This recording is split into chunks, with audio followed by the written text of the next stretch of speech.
Hello everyone. Today I will continue with the lecture 14, that is about the light reaction and dark reaction and what is cyclic electron transfer and non cyclic electron transfer. तो आज हम इसके बारे में study करेंगे कि light reaction क्या होती है, डार्क रिएक्शन क्या होती है और ये सारा का सारा प्रोसेस जो है क्लोरोप्लास्ट के अंदर कैसे टेक प्लेस होता है। यानी कि जो लाइट और डार्क रिएक्शन है वो फोटोसिंथेसिस का ही प्रोसेस है। तो फोटोसिंथेसिस जो है वो क्लोरोप्लास्ट, जैसे कि मैंने लास्ट लेक्चर में स्टडी बताया था कि क्लोरोप्लास्ट किस तरह की ऑर्गेनेली है, क्या क्या उसकी कॉम्पोजिशन है स्ट्रक्चर्स की।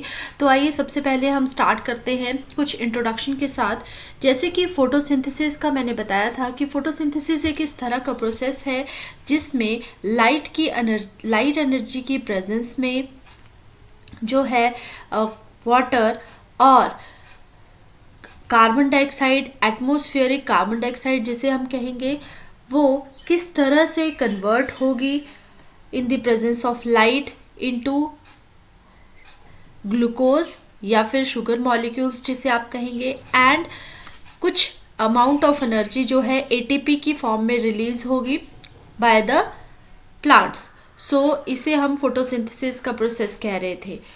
तो ये बहुत ही कॉम्प्लेक्स प्रोसेस है क्योंकि देखने में तो इजी लग रहा है कि कार्बन डाइऑक्साइड और जो वाटर के मॉलिक्यूल्स हैं वो कंबाइन करेंगे और एनर्जी को रिलीज़ करेंगे, प्लस ग्लूकोज की फॉर्मेशन होगी या फिर एनर्जी की फॉर्मेशन होगी।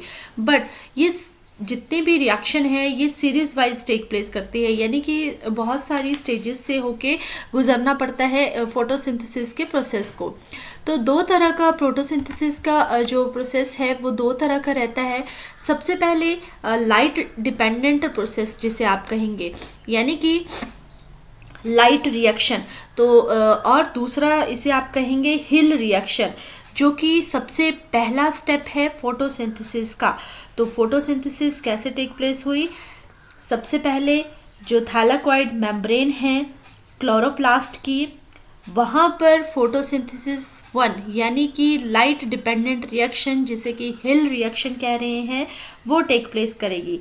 देन इसमें होगा क्या कि लाइट एनर्जी इन्वॉल्व होगी जो कि कन्वर्ट होगी केमिकल एनर्जी में। देन ये हम सबसे पहले स्टेप की बात कर रहे हैं लाइट डिपेंडेंट प्रोसेस की। तो लाइट डिपेंडेंट प्रोसेस कहाँ टेक प्लेस हुआ? वो हुआ आपका थैलाकोइड मेम्ब्रेन में। और थैलाकोइड कहाँ प्रेजेंट होते हैं? थैलाकोइड क्लोरोप्लास्ट में प्रेजेंट रहते हैं। और थैलाकोइड में ग्रेना तरह के स्ट्रक्चर्स रहते हैं जिसमें, जैसे कि मैंने लास्ट लेक्चर में आपको बताया था कि ये ग्रेना है और ग्रेना की जो सैक लाइक स्ट्रक्चर जो बना रहा है ग्रेना, वो एक थैलाकोइड है और ये आपस में लैमेला से कनेक्ट रहते हैं। देन इन्हें आप थैलाकोइड कहेंगे। तो थैलाकोइड में जो है light dependent reaction take place हो रही है और ये पूरा का पूरा स्ट्रक्चर क्लोरोप्लास्ट का है। नेक्स्ट आता है आपका सेकंड फेज जिसे कि आप बायोसिंथेटिक फेज कहते हैं या फिर डार्क रिएक्शन कहते हैं फोटोसिंथेसिस का। तो डार्क रिएक्शन जो है वो इंडिपेंडेंट है लाइट के, तो इसीलिए हम इसे लाइट इंडिपेंडेंट रिएक्शन या लाइट इंडिपेंडेंट प्रोसेस भी कह रहे हैं और इसे हम केल्विन साइकिल का नाम देते हैं और लाइट इंडिपेंडेंट रिएक्शन का। देन स्टार्ट करते हैं लाइट रिएक्शन और डार्क रिएक्शन को। तो लाइट रिएक्शन, जैसे कि मैंने बताया कि लाइट रिएक्शन जो है आपका थैलाकोइड में टेक प्लेस हो रहा है।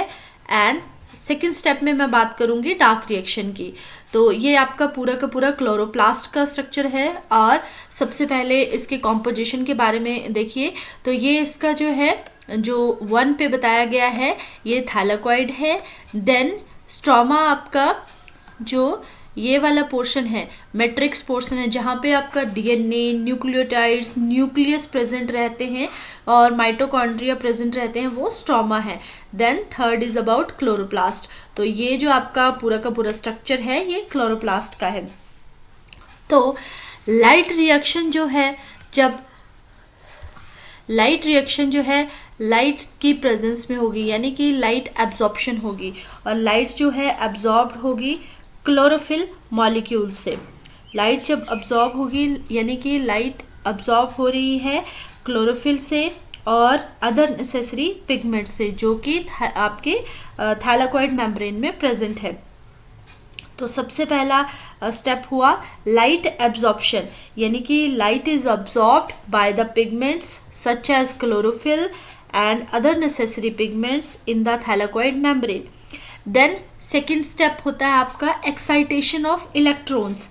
तो एक्साइटेशन ऑफ इलेक्ट्रॉन्स में क्या होगा कि जो लाइट एनर्जी होगी, जब लाइट एनर्जी की प्रेजेंस में ये रिएक्शन हो रहा है तो लाइट एनर्जी जो क्या करेगी, वो एक्साइट्स करेगी इलेक्ट्रॉन्स को, जो कि ट्रांसफ़र होंगे एक स्पेशल मॉलिक्यूल के लिए जिसे हम इलेक्ट्रॉन एक्सेप्टर कहेंगे। तो एक्साइटेशन ऑफ इलेक्ट्रॉन्स में क्या हुआ सेकेंड स्टेप में कि जितने भी एब्जॉर्ब्ड लाइट एनर्जी है वो एक्साइट्स करेगी इलेक्ट्रॉन्स को। यहाँ पे लाइट एनर्जी जब एब्जॉर्ब होगी तो इलेक्ट्रॉन्स एक्साइट होंगे और उसकी वजह से वो ट्रांसफ़र होंगे एक स्पेशल मॉलिक्यूल के लिए, ठीक है, ट्रांसफ़र होंगे एक स्पेशल मॉलिक्यूल को, जिससे कि हम उस स्पेशल मॉलिक्यूल को हम कहेंगे electron acceptor. Then electron acceptor के बाद इलेक्ट्रॉन्स का ट्रांसफ़र होगा, यानी कि इलेक्ट्रॉन्स जो हैं एक सीरीज़ के थ्रू इलेक्ट्रॉन पास करेंगे थैलाकॉइड मेम्ब्रेन में, यहाँ पे इलेक्ट्रॉन्स पास करेंगे और अल्टीमेटली क्या होगा, एक हाई एनर्जी मॉलिक्यूल बनेगा जिसे कि हम एटीपी कहते हैं। तो यहाँ पर एटीपी की सिंथेसिस होगी, यानी कि एटीपी की फॉर्मेशन होगी। एटीपी है आपका adenosine triphosphate. Then formation of NADPH। तो इलेक्ट्रॉन्स जब अल्टीमेटली क्या करेंगे, रिड्यूस करेंगे NADP को इनटू NADPH और बाय गेनिंग द इलेक्ट्रॉन्स। तो सबसे पहला प्रोसेस था लाइट का एब्जॉर्प्शन कहाँ पे हुआ, देन एक्साइटेशन ऑफ इलेक्ट्रॉन्स कहाँ टेक प्लेस हुआ, thereafter transfer of electrons और इलेक्ट्रॉन एक्सेप्टर क्या है, देन फॉर्मेशन ऑफ NADPH। तो कौन कौन से प्रोडक्ट्स हुए लाइट रिएक्शन के, सबसे पहला product ATP, then second product is NADPH। तो एटीपी है हाई एनर्जी मॉलिक्यूल जो कि एनर्जी को स्टोर करता है फॉस्फेट बॉन्ड से, तो हाई एनर्जी मॉलिक्यूल हुआ आपका एटीपी। Then NADPH। NADPH जो है उसका पूरा नाम अगर मैं बताऊं तो है nicotinamide adenine dinucleotide phosphate, ठीक है। देन ये जो है एक हाई इलेक्ट्रॉन कैरियर है, एनर्जी इलेक्ट्रॉन कैरियर है, जो बहुत ही इंपॉर्टेंट रोल प्ले करेगा आपका केल्विन साइकिल में, जो कि डार्क रिएक्शन का स्टेप है। तो इम्पॉर्टेंस क्या हुई लाइट रिएक्शन की कि लाइट रिएक्शन जो है एनर्जी को यानी कि लाइट रिएक्शन हमें एनर्जी प्रोवाइड करा रहा है for Calvin cycle. Then reducing power, जो NADPH है वो लाइट रिएक्शन में प्रोड्यूस हो रहा है और रिड्यूसिंग पावर प्रोवाइड कर रहा है, जो कि केल्विन साइकिल के लिए इम्पॉर्टेंट है। तो ये आपका लाइट रिएक्शन का स्टेप था। तो जितना भी यहाँ पे मैंने आपको एक्सप्लेन किया वो मैंने आपको इस पिक्चर से एक्सप्लेन कर दिया है कि कैसे कैसे लाइट रिएक्शन जो है लाइट की प्रेजेंस में हो रहा है, लाइट की एब्जॉर्प्शन, देन हाइड्रोलिसिस हो रही है वाटर की और रिलीज हो रहा है ऑक्सीजन का, then formation of ATP and NADPH। तो लाइट रिएक्शन जो है फोटोसिंथेसिस का सबसे पहला स्टेप है एंड देन इसमें फोटोसिस्टम में जितने भी जो पिगमेंट्स रहते हैं थैलाकॉइड में वो photosystem 1, PS1 system, PS2 system. PS1 system जो है वो लाइट एनर्जी को अब्जॉर्ब करेगा at a wavelength of 700 nanometer और PS2 system that is photosystem 2 जो लाइट एनर्जी को अब्जॉर्ब करेगा एट 680 नैनोमीटर। तो ये मैंने बताया कि लाइट रिएक्शन कहाँ टेक प्लेस हो रही है थैलाकॉइड मेम्ब्रेन में, और लाइट जब हिट करेगी क्लोरोफिल के मॉलिक्यूल को यानी कि क्लोरोफिल A तो वो एक्साइट होगा और हायर एनर्जी स्टेट में बहुत सारी रिएक्शंस को कैरी आउट करेगा और जिसकी वजह से एनर्जी जो है केमिकल एनर्जी में कन्वर्ट हो रही है और एनर्जी की प्रोडक्शन हो रही है ATP और NADPH की जब फोटोसिस्टम 1 और PS2 को यूज़ कर रहा है। उसके बाद हाइड्रोलिसिस होगी और रिलीज होगा ऑक्सीजन के मॉलिक्यूल्स का। Then about the dark reaction तो डार्क रिएक्शन, यहाँ पे मैं बात करती हूँ डार्क रिएक्शन की। तो डार्क रिएक्शन को हम कैल्विन साइकिल का नाम देंगे। तो लाइट इंडिपेंडेंट रिएक्शन है। देन थर्ड जो पॉइंट ध्यान में रखना है वो है कि ये जो है फोटोसिंथेसिस का सेकंड फेज है। देन ये कहाँ टेक प्लेस हो रहा है? Stoma of the chloroplast. तो आपने सबसे इम्पॉर्टेंट जो इन दोनों के बीच का डिफरेंस है लाइट रिएक्शन और डार्क रिएक्शन का, वो यही है कि ये थाइलाकॉइड मेम्ब्रेन में टेक प्लेस हो रहा है और कैल्विन साइकिल जो कि लाइट इंडिपेंडेंट साइकिल है वो स्टोमा में टेक प्लेस हो रही है, जो कि क्लोरोप्लास्ट का मेजर स्ट्रक्चर है। और इसका मेन इंपॉर्टेंट रोल है कि ये कार्बन डाइऑक्साइड की फिक्सेशन करता है ग्लूकोज में फिक्सेशन करेगा कार्बन डाइऑक्साइड की कैल्विन साइकिल में, और जिसमें कि कार्बन डाइऑक्साइड की फिक्सेशन होगी ग्लूकोज में और एनर्जी को यूज़ करेगा एटीपी और एनएडीपीएच को यहाँ पे ये यूज़ करेगा, जो कि हमें लाइट रिएक्शन से प्रोवाइड हो रही है, और उसे यूज़ करके कैल्विन साइकिल को कैरी आउट करेगा और जो है एनर्जी रिलेटेड कंपाउंड की फॉर्मेशन करेगा। तो सबसे पहला स्टेप रहता है कार्बन की फिक्सेशन। तो कार्बन डाइऑक्साइड जो है फिक्स होगा 3 कार्बन के मॉलिक्यूल में। तो मैं आपको बता दूं यहाँ पर, जैसे कि कार्बन डाइऑक्साइड है, यहाँ पे ये कार्बन डाइऑक्साइड जो है वो फिक्स होगी मॉलिक्यूल में 3 PGA। तो 3 PGA क्या हुआ आपका? वो है आपका 3 फॉस्फोग्लिसरेट।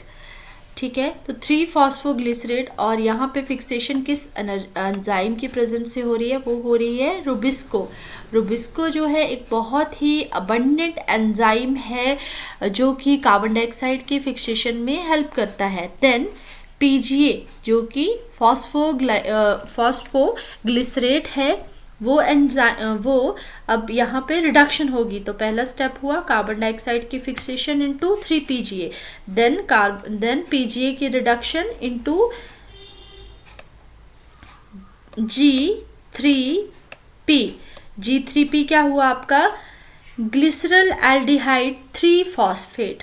तो फिर से मैं एक बार बता दूं, ग्लिसरल एल्डिहाइड 3 फॉस्फेट जो कि ATP और NADPH की एनर्जी की फॉर्म में यूज़ करेगा और रिडक्शन होगी। Then regeneration of RUBP। तो G3P जो है वो रीजनरेट करेगा RUBP के मॉलिक्यूल को। ठीक है, देन जो कि बहुत ही इम्पॉर्टेंट और नेसेसरी प्रोसेस है साइकिल को कंटिन्यू करने का। तो स्टेप बाय स्टेप सबसे पहला स्टेप आपने ध्यान रखना है कार्बन डाइऑक्साइड की fixation by using the enzyme Rubisco into 3 PGA, thereafter reduction of 3 PGA by using ATP and NADPH into G3P, thereafter G3P की रिडक्शन होने के बाद रीजनरेशन होगी RUBP की by using the एनर्जी, जो कि बहुत ही इम्पॉर्टेंट साइकिल है, बहुत ही इम्पॉर्टेंट प्रोसेस है डार्क रिएक्शन का। तो डार्क रिएक्शंस के क्या क्या प्रोडक्ट हुए? RUBP और ग्लूकोज जो है एक 6 कार्बन शुगर मॉलिक्यूल है, ठीक है, जिसमें 6 कार्बन के मॉलिक्यूल्स रहते हैं, जो कि एनर्जी का बहुत इंपॉर्टेंट सोर्स है और एक बिल्डिंग ब्लॉक है प्लांट के लिए। देन RUBP जो है राइबोलोज 1,5 बाइफॉस्फेट। तो एक बार फिर से बता दूं, RUBP राइबोलोज 1,5 बाइफॉस्फेट जो कि 5 कार्बन मॉलिक्यूल कंटेनिंग कंपाउंड है, जो कि एंड प्रोडक्ट है आपका कैल्विन साइकिल का, जो कि प्लांट्स में टेक प्लेस हो रही है।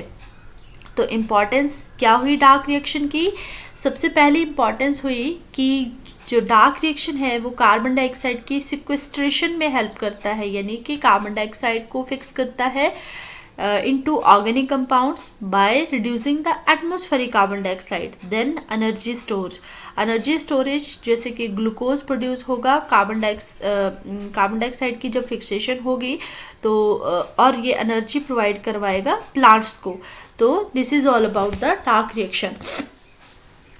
सो जितना भी ये थ्योरी का पोर्शन है ये मैंने आपको लास्ट जो स्लाइड्स थी उनसे बिल्कुल क्लियर करवा दिया कि कैसे प्लांट्स जो हैं कार्बन डाइऑक्साइड को कैप्चर करेंगे और स्टोमा में उसकी जो कैल्विन साइकिल है वो कंप्लीट होगी।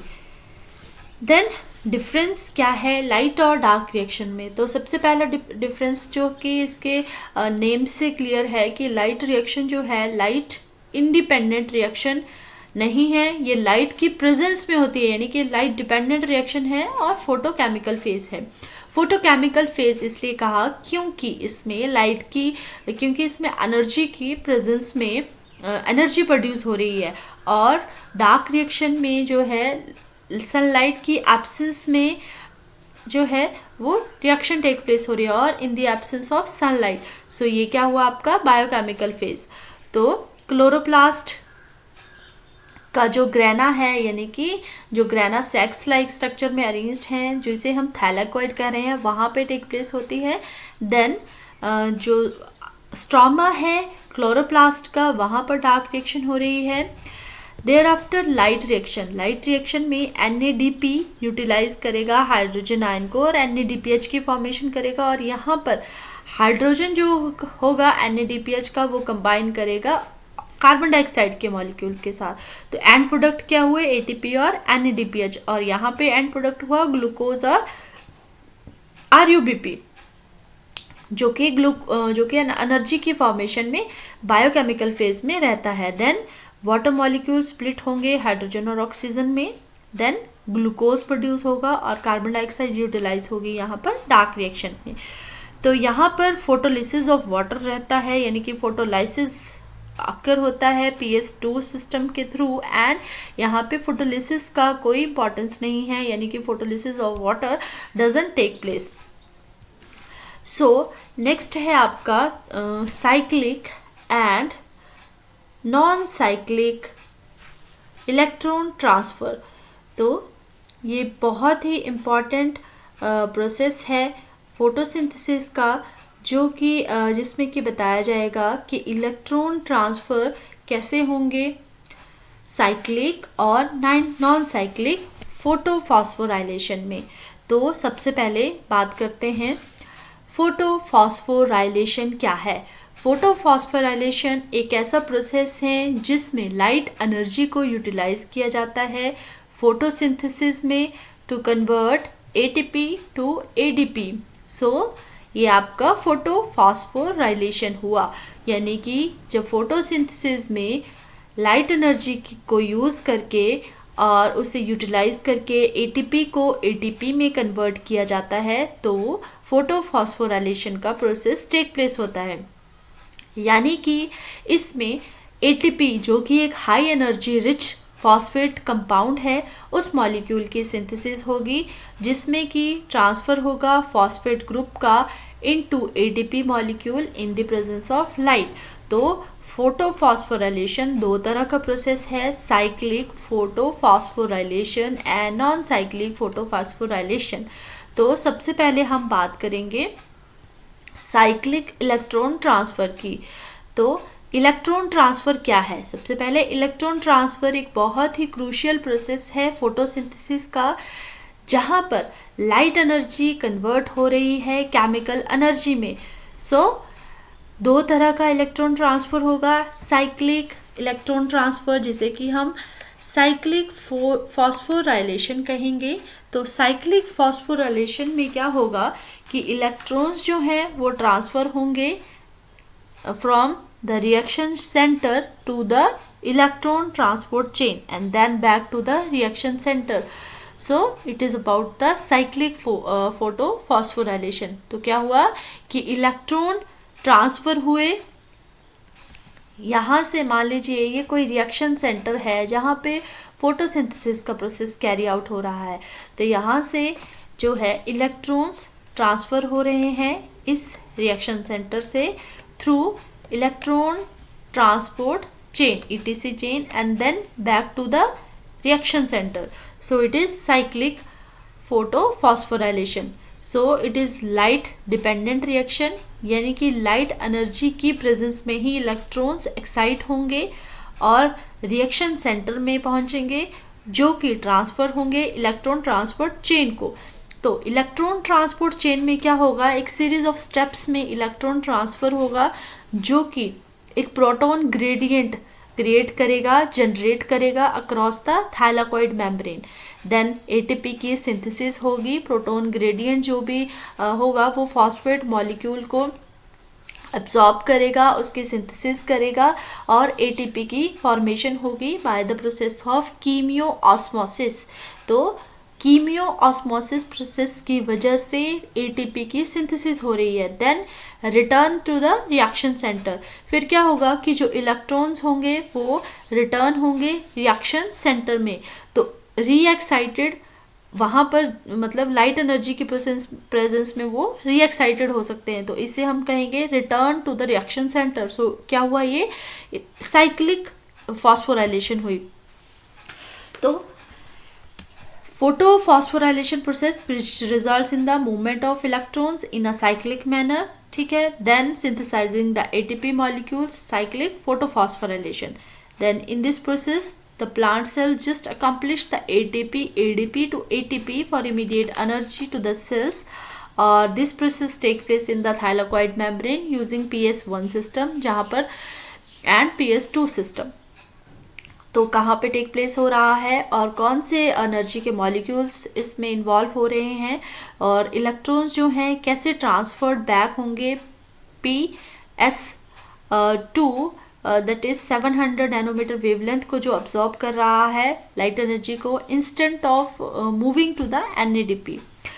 देन इस तरह से जो है इलेक्ट्रॉन्स जो हैं वो रिटर्न बैक होंगे रिएक्शन सेंटर को। सो ये आपका साइक्लिक फोटोफॉस्फोराइलेशन हुआ, यानी कि क्लोरोफिल के प्रेजेंस में जो इलेक्ट्रॉन्स हैं, इलेक्ट्रॉन्स एक इलेक्ट्रॉन एक्सेप्टर से electron carrier chain, electron transport chain से क्या करेंगे कि एडीपी को जो है वहाँ पे फॉस्फेट आयंस जब कंबाइन करेगा या फॉस्फेट आयन की सिंथेसिस होगी तो एटीपी मॉलिक्यूल्स जो है वो बनेंगे। तो एटीपी जो है एक हाई एनर्जी मॉलिक्यूल कंपाउंड है। देन एक्साइटेशन होगी इलेक्ट्रॉन्स की और इस तरह से ये पाथवे है इलेक्ट्रॉन्स का। Then back to the PS2 system और रिएक्शन सेंटर जहाँ पे ये रिएक्शन कैरी आउट हो रही है। तो ये हुआ आपका फोटोफॉस्फोराइलेशन और in a cyclic manner.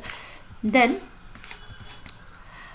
Non cyclic photophosphorylation, तो नॉन साइक्लिक फोटोफॉस्फोराइलेशन में किस तरह से एनर्जी का जो इलेक्ट्रॉन के जो मॉलिक्यूल्स हैं वो ट्रांसपोर्ट होंगे एक रिएक्शन सेंटर से। देन रिएक्शन सेंटर से जब ट्रांसफ़र हो रहे हैं through a series of electron transport chain, ये इलेक्ट्रॉन ट्रांसपोर्ट चेन है और पाथ है इलेक्ट्रॉन्स का जहाँ से इलेक्ट्रॉन्स मूव कर रहे हैं, बट वो रिएक्शन सेंटर में नहीं आएंगे, यानी कि वो रिएक्शन सेंटर में रिटर्न बैक नहीं होंगे। इंस्टेड ऑफ दिस क्या करेंगे कि NADP को कन्वर्ट करेंगे NADPH में, इलेक्ट्रॉन कैरियर्स जिसे हम कह रहे हैं। तो ये आपकी नॉन साइक्लिक फोटोफॉस्फोराइलेशन का प्रोसेस होता है। देन ये जो है लाइट डिपेंडेंट रिएक्शन है, यानी कि लाइट एनर्जी की प्रेजेंस में इलेक्ट्रॉन्स एक्साइट होंगे एक रिएक्शन सेंटर में।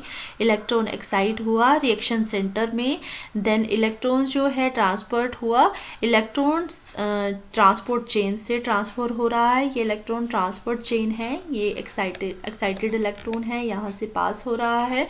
देन इलेक्ट्रॉन ट्रांसपोर्ट चेन में पास होंगे through a series of electron carriers जो कि इसको कैरी करेंगे। देन जनरेट करेंगे प्रोटॉन ग्रेडियंट, ये प्रोटॉन ग्रेडियंट है जो कि क्या करेगा कि ADP को कन्वर्ट करेगा ATP में।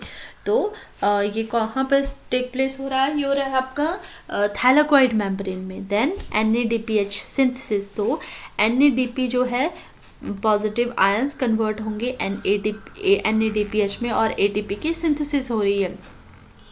तो ये सारा का सारा प्रोसेस जो है साइक्लिक मैनर में ना होते हुए नॉन साइक्लिक मैनर में हो रहा है।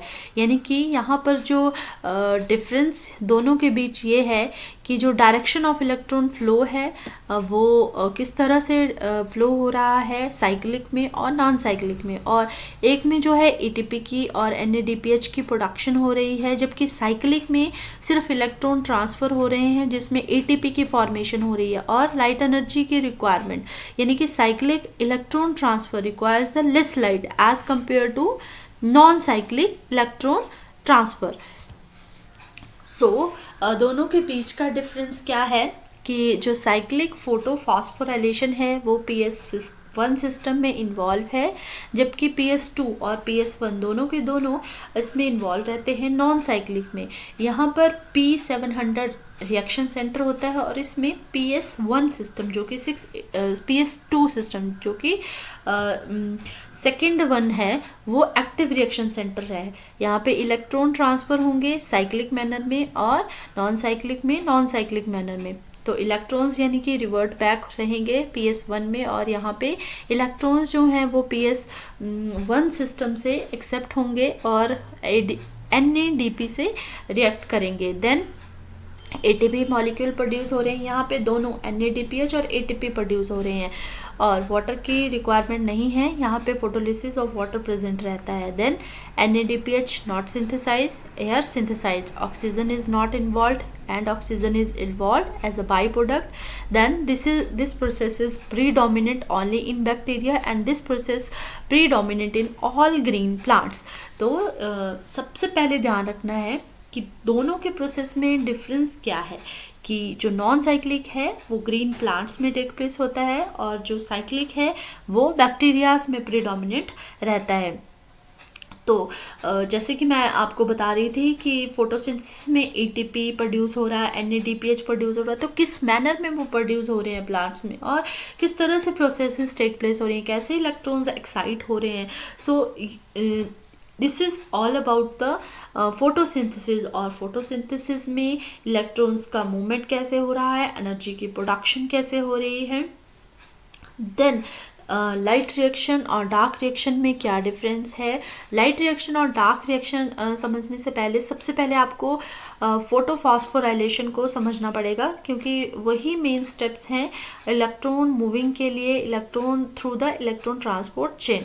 So this is all about the photosynthesis system regarding the cyclic, non-cyclic and light reaction and about the dark reaction. Thank you everyone.